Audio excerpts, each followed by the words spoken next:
Notre société est en constante métamorphose. Il est important de comprendre les événements qui se produisent autour de nous. Des histoires incroyables, sensibles, choquantes, inimaginables.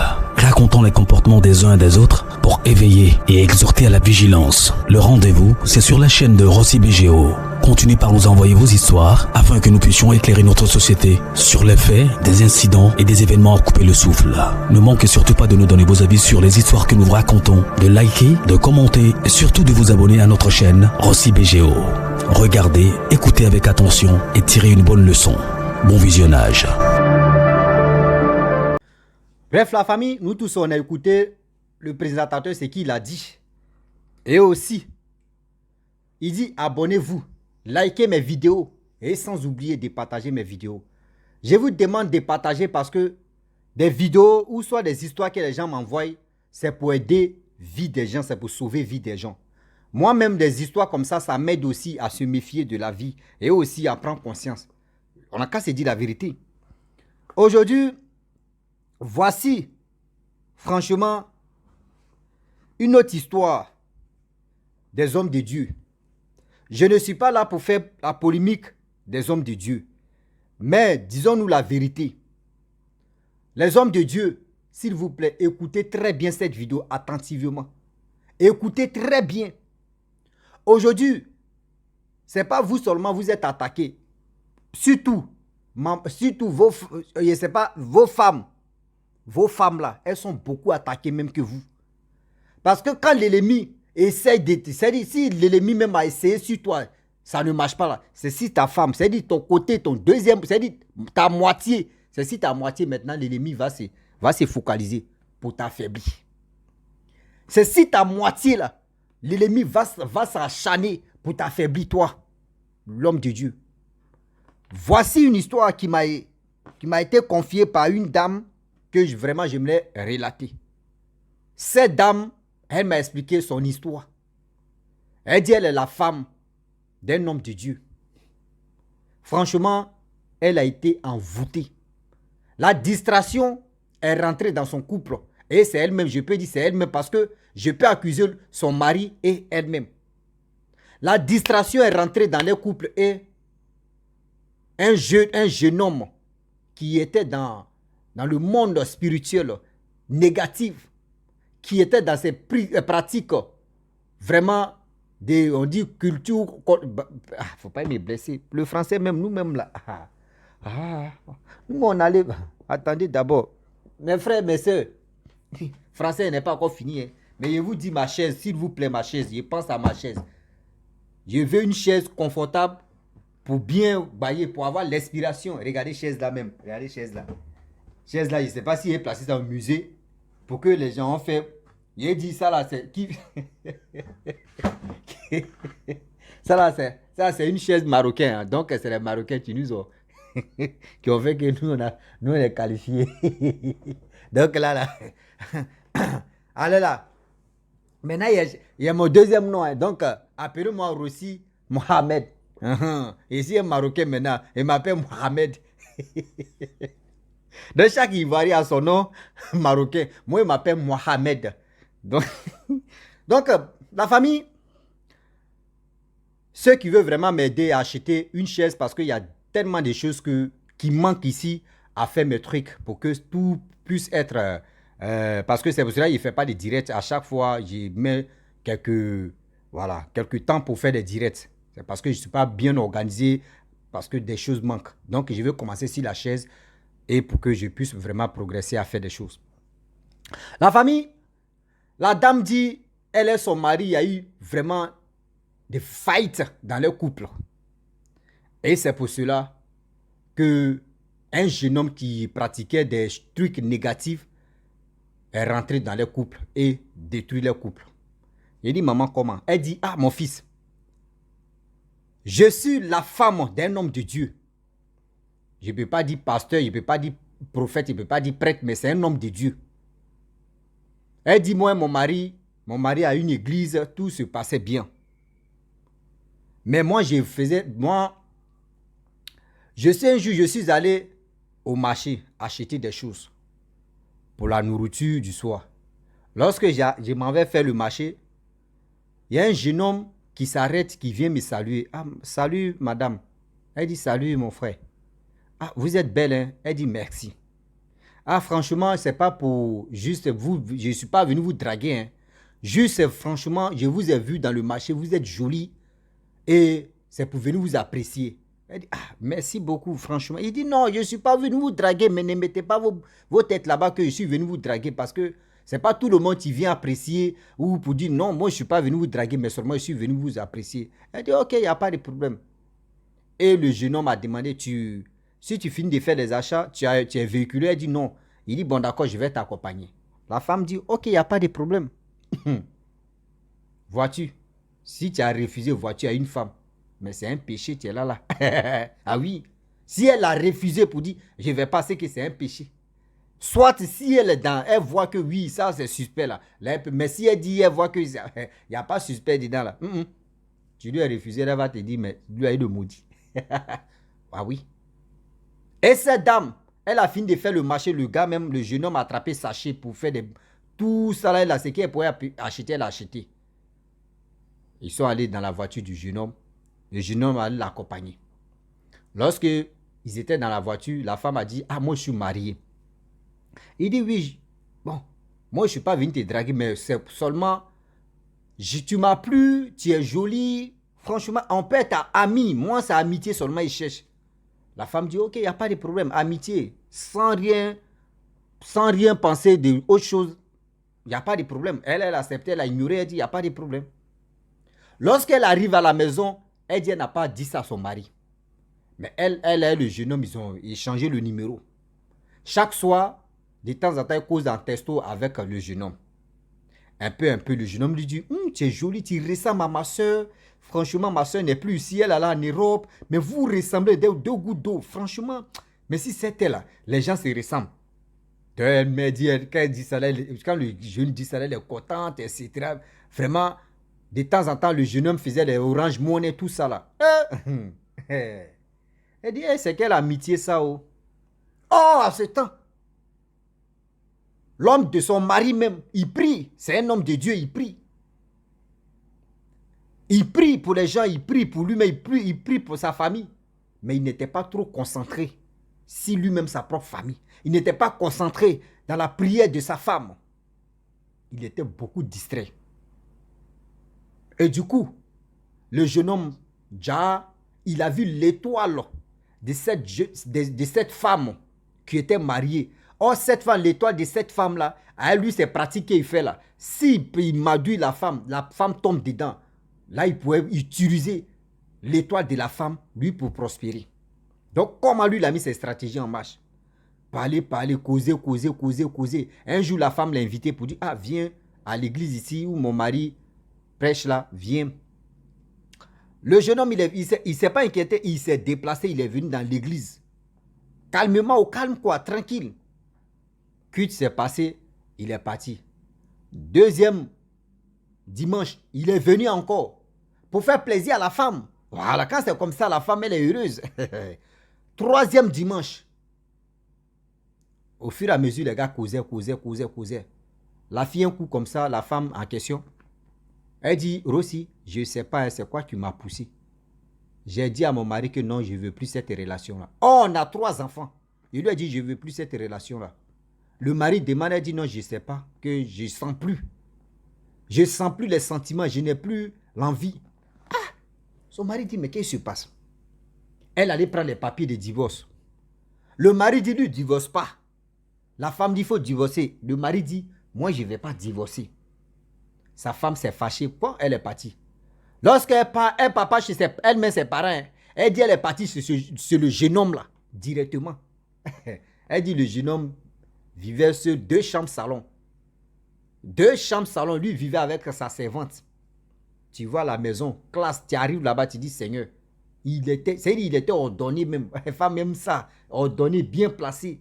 La servante prend soin de la maison, lui-même là, c'est parfait. Mais quand il met comme ça dans la chambre même, là, tu n'as pas envie de sortir. L'odeur même reste dans tes pensées. Putain. Le gars, tu vois, c'est 2 voitures. Tu regardes comme ça, tu dis, Seigneur, voyez un mari que j'ai eu dans. C'est-à-dire un mari que tu m'as donné comme ça. Ah. Et du coup, la femme arrivée, c'est le jeune homme, tranquille.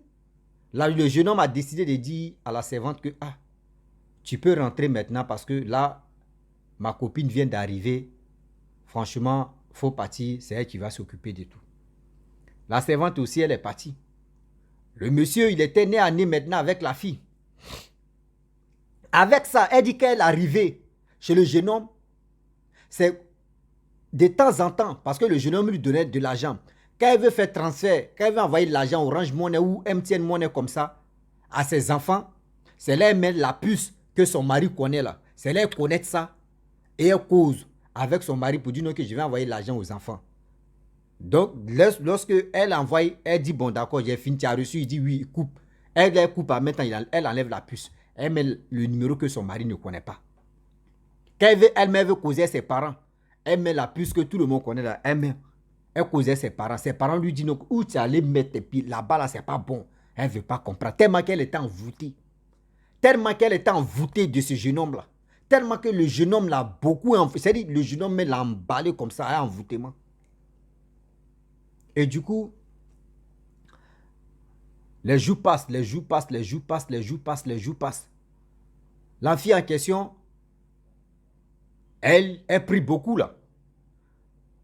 Le jeune homme a vu que oui, cette dame-là, elle prie, elle a sa grâce là. Franchement, c'est pas facile à prendre. Il dit non que oui, lui, Dieu a dit non que oui, les femmes ne doivent pas être devant des prières, que c'est l'homme qui doit être devant des prières. Donc, la femme, elle reste derrière, elle dit non que, ah, Rossi, il m'a dit de rester derrière là, derrière lui. Moi, lui, il est devant, et puis on prie. Donc, ça veut dire, derrière où elle est restée là, ce qu'elle va faire là, ça ne passe plus. Parce que lui, il a déjà bloqué. Elle dit à chaque fois, c'était comme ça. Et elle lui a dit non que oui, si il quitte, c'est quand il quitte au travail qu'on va prier ensemble. Ne prie pas derrière moi ici. Tellement quand tu es envoûté et puis tu aimes quelqu'un aussi là, quelqu'un te met à l'aise là, sans se rendre compte, ce qu'il te dit là, c'est ça, tu acceptes. À ce temps, son mari même qui a eu, son mari même, vrai mari même, lui il s'inquiète. Tout le monde à l'église là-bas, tout le monde se pose la question, mais comment elle peut faire ça là? Comment elle peut faire ça là? Maman pasteur. Il dit, on dit quoi là même là? On dit, enfant de, femme de pasteur, on dit quoi même? Maman pasteur ou on dit quoi là même? Ah, prenez ce qui tient bon. Moi, je ne connais pas. C'est ceux qui prient. Maman pasteur ou quoi? Ou maman quoi? Pardon, écrivez-moi ici, on va avancer. Parce que moi, les trucs comme ça là. Maman pasteur, la femme des pasteurs, on appelle ça comment? Après, mettez ça en commentaire, on va avancer. Parce que là. Et puis aussi, je remercie une femme qui s'appelle vraiment Véro. Parce que quand c'est des trucs comme ça, il me bloque là. Elle m'écrit en privé ou elle me laisse un vocal. Mon fils, c'est comme ça, on dit. Mon frère, j'adore ça. Voilà, quand il est bloqué comme ça là, je sais qu'il y a soutien qui va me contredire. Véro, big up à toi. Et du coup, le mari et ses fidèles, tout le monde se pose la question, qu'est-ce qui n'a pas marché? Et sa femme est partie. On demande pardon à sa femme, elle ne veut pas. Elle est partie, on ne sait même pas où elle est partie, on ne connaît même pas où elle... elle dit, tout le monde se pose la question, où elle ne sait pas où elle est rentrée. Or, le monsieur a dit à la femme que si tu veux faire tes shopping, tu me dis, on s'en va ensemble. Ne sors pas toute seule. Seigneur, quand tu as l'argent, tu as tes principes et puis femme respecte. Quand tu... Seigneur. Donc, du coup, quand c'est l'heure de prière, elle attend que son mari vienne, son nouveau mari vient, c'est-à-dire son nouveau copain vient. Et c'est lui qui va être devant, ils vont prier. Un mois passe, deuxième mois. On veut rentrer dans deuxième mois et demi. La femme, elle a commencé à faire des rêves. Dans ses rêves, elle a enchaîné sur l'arbre et elle voit les serpents, des pitons, des cobras, les serpents en bois, les serpents on dit bois, des serpents, les mambas noirs, tout ça, quand on dit serpent, tout ça là même. Même c'est un accordant, mais tu ouvres sa gueule maintenant pour faire comme ça, pour l'avaler. Oh, une fois, elle dormait son nouveau copain là. Elle a rêvé à ça, elle s'est réveillée un coup comme ça. Lorsqu'elle s'est réveillée, elle était paniquée parce qu'elle était enchaînée. Elle réveillait son copain pour dire, ah, chérie, voyez le rêve que j'ai fait. Voici ça. Son copain dit, ah, C'est quoi ça encore? Ok, on n'a qu'à prier, reste derrière. Elle aussi, elle reste derrière, les gars prient, ils finissent de prier, ils vont dormir. Le lendemain, même rêve encore se reproduit. Ah. Elle dit, ah chérie, je ne comprends pas. Hein. Dans ce temps-ci, là, je ne sais pas. C'est le même rêve, je répète. Il ne sait pas pourquoi ça fait ça. Il dit, ah, on va chercher les hommes de Dieu, on va aller prier. Ça, c'est mieux que moi, mais je vais chercher parce que je connais des endroits où tu peux aller prier des hommes de Dieu qui sont puissants. Or, c'est les mêmes clans. Parce que Dieu a dit, il y aura des faux pasteurs ou les faux hommes de Dieu et les vrais hommes de Dieu. Donc, ça veut dire, lui, c'est clan. Ça veut dire, le jeune homme même, ceux qui sont dans ceux qui sont dans ces loges, qu'il va aller là-bas avec la fille en question pour l'embobiner encore. Elle dit, ok, il n'y a pas de problème. Si tu as le temps, on va aller chez ton homme de Dieu. Là, on va prier. Il va nous donner la solution de ça. Il dit, ok. Or, son mari légal, son mari, où elle a eu des enfants avec lui, c'est un pasteur, c'est un homme de Dieu. Les hommes de Dieu se communiquent souvent même. Vous voyez, quand vous partez à l'église, on dit, voyez, tel homme de Dieu, tu es quitté dans telle commune ou dans telle ville, dans tel pays, qui est venu voir son collègue homme de Dieu. Donc, on va prier. Donc, c'était comme ça. Elle dit non que oui, il y avait un monsieur, il y avait un homme de Dieu aussi qui est venu voir le mari même général pour dire, ah, on va parler quand même, placer des trucs. Donc le dimanche, ils sont arrivés à l'église, les gars ont commencé à parler, c'est-à-dire ils ont commencé à prêcher la parole de Dieu. Et tout d'un coup, le nouveau venu là, il a fait, Dieu lui a révélé quelque chose pour dire, la femme du monsieur là, vraiment elle est en danger. Que Dieu dit, tu n'as pas suivi ta femme.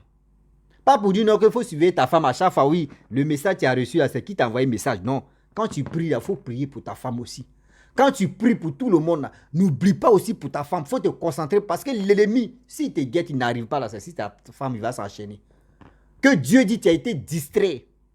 Et c'est quelqu'un d'autre qui a pris ta femme. Celui qui a pris ta femme là, il veut prendre la grâce de ta femme. Et ta femme va tomber enceinte. Quand elle va tomber enceinte là, c'est si fausse couche là, elle va mourir. Donc, il est temps de prier. Lui-même, il est là, il est découragé. Lui-même, il est là, il est découragé, il ne sait pas ce qu'il va dire. Il est là, sa bouche, j'ai dit, tout le monde dit, hein? Donc, la femme là, c'était comme ça. Tout le monde dit, hé, femme, vous connaissez où? Hé, femme, mais femme est mauvaise, oh. Ah, femme est mauvaise, oh, femme est comme ça. Ils ont commencé à prier. Même nuit, la femme allait dormir, elle a fait même rêve encore. Troisième fois, ah, ça va plus. La dame dit, mais c'est bizarre. C'est bizarre que j'ai fait, dans cette période-là, j'ai fait le même rêve, qui n'est même pas joli à voir, on ne peut même pas expliquer ça à un homme, et puis il va rester. Il va même dire non, que oui, ça c'est que c'est un rêve, mais on peut la féliciter. Non. Elle dit à chaque fois qu'elle rêve, elle dit à son mari, son nouveau copain, elle dit ça à son nouveau copain, il trouve, non, il dit, il faut attendre d'abord, faut attendre. Où elle enchaînée là, où des serpents en train de faire ça. Une fois que les serpents l'avalent, c'est fini.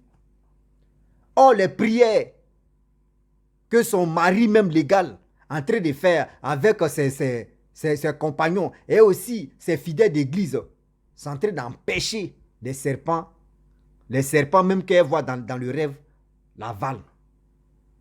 Jusqu'à la femme tombe malade. On la va à l'hôpital, on dit elle manque de sang. On fait ceci, on dit oui, elle est enceinte. Elle est enceinte de 1 mois. Donc c'est pour ça. Donc le docteur a dit non que oui, il y a les grossesses comme ça. Elle était pâle, fatiguée. Le médecin a dit non que oui, il y a les grossesses comme ça. Quand ça vient, la femme devient pâle. Et puis après, ça va passer. Elle dit ok. Elle est venue à la maison. Où elle vient à la maison, elle dort encore. C'est même rêve encore. Elle dit mais qu'est-ce qui se passe? Mais qu'est-ce qui se passe?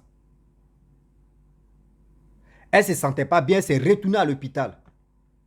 Le docteur a dit, bon d'accord. Le lendemain, le docteur dit, bon d'accord, on va mettre sérum en toi quand même qui va, parce que tu n'arrives pas à bien manger, tu es faible là, on doit mettre sérum. Elle dit, ok. Donc ils ont mis sérum. Le mari aussi, lui, il a en profité pour aller au travail.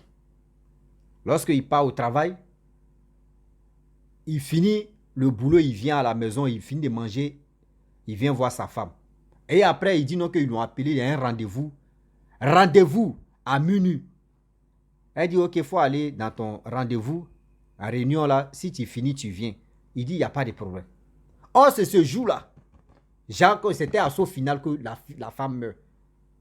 Or, là-bas aussi, chez son mari, l'homme de Dieu qui est venu voir son mari, il a vu immédiatement là-bas que, on doit prier pour la femme là, sinon, aujourd'hui, c'est aujourd'hui. Si on ne prie pas là, Dieu dit, si on ne prie pas, elle va mourir.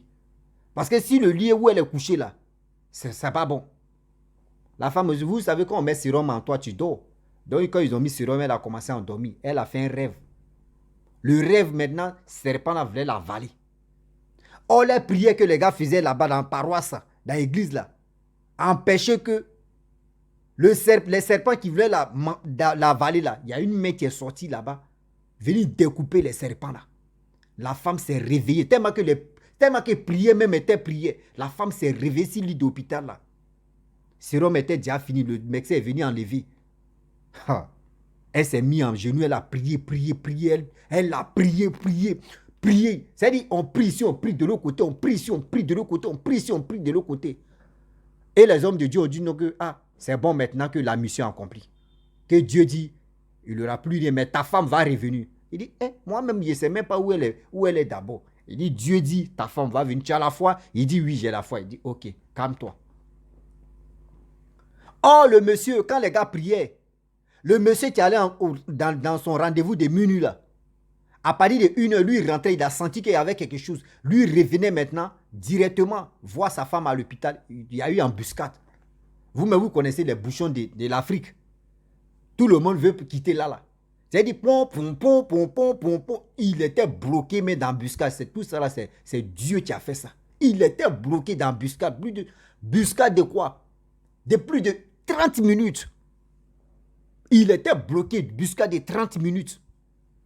Lorsqu'on finit de prier, la femme aussi a fini de prier. Elle se couche. Lui maintenant, c'est là il a eu la sortie maintenant. Il arrive à l'hôpital. Il dit, oui, c'est comment? Tu as bien dormi, ils ont mis sérum. Elle dit, oui, ça va, bien, ça va. Que j'ai fait le même rêve. Il dit, le rêve là, c'est passé comment? La femme dit, le rêve là, franchement, il y a une main qui est venue me sauver, découper les serpents là. Franchement, ça c'est la main de Dieu. Il dit, ah bon? Donc aujourd'hui là, ils ont découpé les serpents là. Franchement, ok, il n'y a pas de problème. Bon, ok, il n'y a pas de problème. Le médecin est venu, le médecin arrive, il dit, franchement, désolé pour ta femme et pour toi aussi. Il dit, il y a quoi? Il dit, non, ta femme, elle a fait fausse couche parce que, franchement, la femme n'est pas restée. Le gars aussi, il est fâché. Il est fâché, il a vu que tout ce qu'il a planifié là, ça n'a plus... C'est-à-dire, Dieu a restauré cette femme. Il s'est mis en colère, il a fait semblant. D'abord, quand le docteur est parti, il s'est mis en colère. Ah bon, toi, tu as fait fausse couche. Il ne veut même plus de toi. La femme dit, tu ne veux plus de moi comment? J'étais fait... Et c'est grossesse, ça, c'est moi, il attrape. Il dit, non, que tu as fait fausse couche, c'est bon maintenant, il ne veut plus de toi. Il veut... Non, toi, femme comme ça, il ne veut pas. Elle dit, ok, il n'y a pas de problème. Elle est là à la maison. Elle a prié. Le gars dit non que oui, si elle veut prier là, le gars, c'est lui qui va être devant. La femme dit, viens, on va prier. Il dit non, lui, il ne prie pas aujourd'hui, là, il faut prier. Elle a prié. Matin, elle s'est levée. Elle dit, elle se sentait bizarre. Elle dit non, dans cette maison-là, je ne peux pas. Parce que depuis combien de temps que je fais une guerre sans limite, c'est quoi ça là? Juste quand l'enfant me quitte, elle prend ses bagages, elle s'en va chez ses parents. Elle explique ça à ses parents. Nous, on t'avait déjà dit non, que où tu t'en vas là, c'est pas bon. Tu as laissé ton mari, tu as fait ceci. Au moins, si vous n'étiez pas ensemble, on peut comprendre. Mais tu laisses dans ton foyer, puis tu laisses ton mari et tu t'en vas là-bas. Voici les conséquences. Faut appeler ton mari, vous allez parler. Elle dit, elle a honte. Les parents même ont appelé son mari pour dire, ta femme est chez nous ici. Est-ce que tu peux venir la chercher? Il dit, il n'y a pas de problème. Il a allumé sa voiture, il est venu chercher sa femme tranquillement. La femme même, elle s'est mise en genoux, elle a pleuré, demandé pardon, etc. C'est là maintenant son mari explique tout devant son... Il est venu, son ami l'accompagne, il explique tout, comment ça s'est passé. Et comment C'est là la femme même, elle dit, elle s'est mise en genoux, elle a commencé à pleurer pour s'excuser, pour dire franchement, c'est pas de ma faute, le gars m'a envoûté. C'est là maintenant son mari a dit oui, Dieu nous a déjà révélé ça. Mais le problème, Dieu m'a dit, j'étais distrait parce que j'étais focalisé sur les autres. Oh, je devais vraiment beaucoup prier pour ma femme. Donc la faute vient de moi. Donc le mari aussi s'est excusé, la femme aussi s'est excusée. Et aujourd'hui, ils sont repris. C'est pour vous dire aujourd'hui que vous, les hommes de Dieu, s'il vous plaît de grâce, je ne suis pas là pour vous enfoncer. Mais quand même, quand vous priez là, concentrez-vous sur vos femmes. Concentrez-vous sur vos enfants. Concentrez-vous sur votre entourage. Parce que c'est là-bas l'ennemi. Quand l'ennemi essaie sur toi, il n'arrive pas là. Il doit passer par des gens que tu aimes. Et pour t'affaiblir. Pour t'affaiblir. Aujourd'hui, tu penses que quand les gars arrivent dans votre église, quand ils voient ta femme, il y a des démons qui viennent et ils veulent tenter. C'est-à-dire, ils tentent si toi, si ça ne passe pas, ils vont tenter si ta femme. Mais si tu es distrait, tu négliges ta femme est distraite, oh, c'est gâté. C'est gâté, c'est pas ta femme, ils vont passer. Ta femme va te mettre en colère inutile. La femme va faire des trucs qui vont t'énerver. Oh, quand tu es énervé, c'est là le diable aime. Et c'est là il rentre facilement. Donc, s'il vous plaît de grâce, les hommes de Dieu, soyez sympas. Soyez focalisés sur la prière. Soyez focalisés sur la prière. Priez pour vous, pour vous-même, priez pour vos familles, pour vos petites familles et pour vos familles. C'est mieux. Priez d'abord avant de prendre les fidèles. Vous allez prier pour les fidèles. Fidèles, oui, on prie pour les fidèles. C'est normal parce que c'est grâce aux fidèles. Dieu a dit que venez, vous allez sauver des gens qui sont perdus dans la nature, des gens qui ne connaissent pas la parole de Dieu, des gens qui ne connaissent pas la voix de Dieu. C'est normal que vous vous occupez de ces fidèles. Mais quand même, vous-même, votre entourage, priez là-bas d'abord. Ah oui? Priez là-bas d'abord. La famille, voici fin de l'histoire, même ma question. Et mon point de vue, je ne peux pas trop parler. C'est pour vous dire, arrêtez d'être distrait. Aujourd'hui, on voit les autres hommes de Dieu. C'est comme maintenant les médecins africains. Les hommes de Dieu maintenant, d'autres, hein, il ne dit pas tout le monde, hein, d'autres sont devenus médecins africains. Médecins africains là, c'est-à-dire, toi tu envoies, on te dit, on te fait comme ça. Moi aussi, il y a beaucoup de chaînes. On te dit, tu es malade, hein? Tu as combien? J'ai payé ça en euros. Hein. Il y a 10 euros. Ok, il va te soigner pour 10 euros. Tu as 20 euros, il va te soigner pour 20 euros. Tu as 30 euros, il va te soigner pour 30 euros. Tu as 40 euros, le médecin africain va te soigner pour 40 euros. Les hommes de Dieu de maintenant, là, d'autres, hein, on te demande, tu as combien? Le prix que tu dis, tu as là, c'est si ça là, ils vont se focaliser, ils vont prier. Si tu donnes beaucoup d'argent, c'est si toi on se focalise, on dit, ah, lui là, il donne, où elle donne beaucoup d'argent? C'est là-bas, on s'est concentré. Oh, on prier pour elle. Mais toi là, quelqu'un. Il dit, une business ou bien. La parole de Dieu est devenue business ou bien. Vous qui avez juré de soigner les gens, de sauver la vie des gens, il y a quoi? Vous pouvez devenir business ou bien. Hôpital est devenu business. Arrêtez ça quand même. Arrêtez ça quand même. La famille, vraiment, j'aimerais m'arrêter là. Et je vous dis, ma chaise, hein, je pleure toujours ma chaise. S'il vous plaît, ceux qui ont la main pour vraiment m'aider à acheter ma chaise, je vous demande pardon. Il est temps d'acheter ma chaise et puis on va passer au truc sérieux parce qu'il y a des choses même à acheter. Mais je pense qu'avec vous, je peux avoir confiance et aussi la foi pour que on puisse acheter la chaise et acheter d'autres matériaux ou matériels. Prenez ce qui tient bon, matériaux, seulement les choses. Abonnez-vous, likez, laissez les commentaires et on est dedans. Ciao, bisous.